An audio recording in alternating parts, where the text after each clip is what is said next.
কেমন আছেন সবাই? ভালো আছেন? আলহামদুলিল্লাহ। এই যে আজকে আপনাদের এখানে আসলাম, কেন আসছি জানেন? কেন বলেন তো? খাল খনন। হ্যাঁ, কয়েকটা কর্মসূচি আছে, কিন্তু এইটা এখানে এই এলাকায় আপনাদের এই ইউনিয়নে কর্মসূচিটা হচ্ছে এই যে বাসিয়াতে যে নদীটা আছে, এখানে যে খালটা, এটা সেই ৭৭ সালে শহীদ রাষ্ট্রপতি জিয়াউর রহমান এটা খনন করেছিলেন। তারপরে আবার এই খালটা চলতে চলতে খালটা এখন বন্ধ হয়ে গেছে। বন্ধ হয়ে গেছে না? এই খালটা আমরা কাটতে চাই। কেন কাটতে চাই? এই খালটা যদি আমরা কাটি, এই খালটা কাটলে প্রায় ৮০,০০০ কৃষক প্রথমত সরাসরি উপকার হবে, আর এই ৮০,০০০-এর বাইরে আরো ১.৫ লক্ষ কৃষক পরোক্ষভাবে উপকৃত হবে। প্রায় এই খালটা কাটলে আপনারা যারা এই যাদের জমি জমা আছে এই খালের দুই পাশে, এই ফসল যে উৎপাদন হয় প্রায় ৭,০০০ মেট্রিক টন ফসল বেশি উৎপাদন হবে। প্রিয় ভাই বোনেরা, শুধু এই খাল না, সারা বাংলাদেশে এরকম অনেক বাসিয়া খাল আমরা খনন করব। কারণ আমরা যদি এই খালগুলো খনন করতে পারি, কৃষক ভাইদের জন্য সুবিধা হবে। আপনারা দেখেছেন এই সরকার হচ্ছে কৃষক বান্ধব সরকার। আমরা মনে আছে এই যে নির্বাচনের সময় যখন এসেছিলাম, তখন আমি বক্তব্যে বলেছিলাম যে বিএনপি সরকার গঠন করতে পারলে আমরা কৃষক ভাইদেরকে কৃষি কার্ড প্রদান করব। আপনারা নিশ্চয়ই সংবাদপত্রে দেখেন যে আমরা কিন্তু এর কাজ শুরু করেছি টাঙ্গাইল থেকে। গত মাসের ১৪ তারিখে আমি কৃষক কার্ডের এই উদ্বোধনীটা করেছি। তারপরে এখন ধীরে ধীরে সারা বাংলাদেশের কৃষক ভাইদেরকে আমরা কৃষক কার্ড পৌঁছে দিব। এই কৃষক কার্ডের মাধ্যমে অনেকগুলো সুবিধা আমরা কৃষক ভাইদেরকে দিব। তাদেরকে ঋণের সুবিধা দিব, তাদেরকে সার বীজ কীটনাশকের সুবিধা আমরা সরকার থেকে সরাসরি দিতে পারবো। আর সবচেয়ে বড় যে সুবিধাটা, তারা বছরে ২৫০০ টাকা পাবে, যেটা দিয়ে তারা নিজেরা কীটনাশক ওষুধ বলেন, বীজ বলেন, এই জিনিসগুলো তারা সরাসরি কিনতে পারবে। সরকার থেকে সরাসরি আমরা তাদেরকে এই অর্থ সাহায্যটা করব কৃষক ভাইদেরকে। এর মধ্যে আপনারা দেখেছেন আমি কিন্তু বলেছিলাম যে বিএনপি সরকার গঠন করতে পারলে কৃষক ভাইদের যাদের ১০,০০০ টাকা পর্যন্ত কৃষি ঋণ ছিল, আমরা সুদ সহ সেটা মওকুফ করব। নির্বাচনের আগে করেছিলাম এটা, কিন্তু নির্বাচনের পরে আমরা ১০ দিনের মধ্যে কিন্তু আমাদের কথাটা আমরা রেখেছি। আমরা সরকারের যে ১০,০০০ টাকা পর্যন্ত কৃষি ঋণ ছিল ১২ লক্ষ কৃষকের, এই ১২ লক্ষ কৃষকের কৃষি ঋণটা আমরা সরকার থেকে মওকুফ করে দিয়েছি সুদ সহ। কাজেই আমরা চাই এই দেশের কৃষক ভাইরা ভালো থাকুক, আমরা চাই গ্রামের মানুষরা ভালো থাকুক, গ্রাম সহ সব মানুষই ভালো থাকুক। কিন্তু যেহেতু বাংলাদেশের অধিকাংশ মানুষ গ্রামে বসবাস করে, মেজরিটি মানুষ গ্রামে বসবাস করে, এই জন্য এই মেজরিটি মানুষ যাতে দেশে ভালো থাকতে পারে, সেটি হচ্ছে আমাদের লক্ষ্য, সেটি হচ্ছে আমাদের উদ্দেশ্য। সেই জন্য প্রিয় ভাই বোনেরা, আমরা বলেছিলাম যে আমরা খাল খনন শুরু করব। দেখেন আজকে এই এলাকা আমরা এই বাসুয়া খাল খননের মাধ্যমে, পুনর্খননের মাধ্যমে খাল খননের কাজ শুরু করলাম। এর মধ্যে দেশের অনেকগুলো জায়গায় প্রায় ৬০টার মতন জেলায় এর মধ্যে খাল খনন শুরু হয়ে গেছে। এই খাল খনন এবারই শেষ হবে না, এটা প্রায় ৪০ কিলোমিটার, তার মধ্যে ২৩ কিলোমিটার খাল আমরা পুনর্খনন করব। এবং এই ২৩ কিলোমিটার খাল পূরণ করতে আমাদের ২টো শুকনো মৌসুম লাগবে। এই এখন শুরু হলো, কিন্তু এখন তো বর্ষা শুরু হয়ে গেছে, এবছর তো আর শেষ হবে না, কিন্তু এই বছর নভেম্বর থেকে আবার আমরা খাল খনন শুরু করব শুকনা মৌসুমটা শুরু হলে। এবং ইনশাল্লাহ আগামী বছর আমরা চেষ্টা করব এই ২৩ কিলোমিটার খাল সম্পূর্ণভাবে আমরা পুনর্খনন করতে। তার ফলে দুই পাশে যেরকম মানুষগুলো কৃষক ভাইরা পানির সুবিধা পাবে, একইভাবে এলাকার মানুষরা পানির সুবিধা পাবে। এবং শুধু খাল খনে না, এই খালের পাশ দিয়ে দুই পাশে ২৩ কিলোমিটার দুই পাশ দিয়ে খালের দুই পাশে আমরা প্রায় ৫০,০০০ গাছ আমরা বৃক্ষরোপণ করব। আমরা যেই বৃক্ষরোপণ করলে খালটাকেও ধরে রাখতে পারবে, এলাকার মানুষেরও বসার জায়গা হবে গাছের তলায়। এবং আমরা চেষ্টা করব সেখানে বিভিন্ন ফলাদি গাছও রোপণ করতে, যাতে করে এলাকার মানুষ ফল ফলাদি খেতে পারে। কি ভাই আছেন নাকি এই কাজে? ঠিক।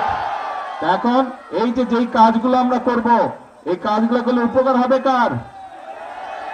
এলাকার মানুষের উপকার হবে। কাজ ঠিক আছে তাহলে? ঠিক আছে, তাহলে আজকে আর কথা বলবো না। বৃষ্টি হচ্ছে আকাশে, সবাই ভিজে যাবে। কি ও এখানে, আচ্ছা এইদিকে, এই যে এখন দেখা যায়। হ্যাঁ, এখন কথা একটাই, কথা একটাই, আমরা বহু আন্দোলন সংগ্রাম করেছি, এখন দেশে আপনাদের নির্বাচিত সরকার বা আপনাদের নির্বাচিত একটি সরকার গঠিত হয়েছে। এই নির্বাচিত সরকারের কাজ হচ্ছে, আস্তে আস্তে স্লোগান দিলে কথা শুনতে পাবো না তো, আস্তে আস্তে আস্তে, এক মিনিট একটু চুপ করতে হবে,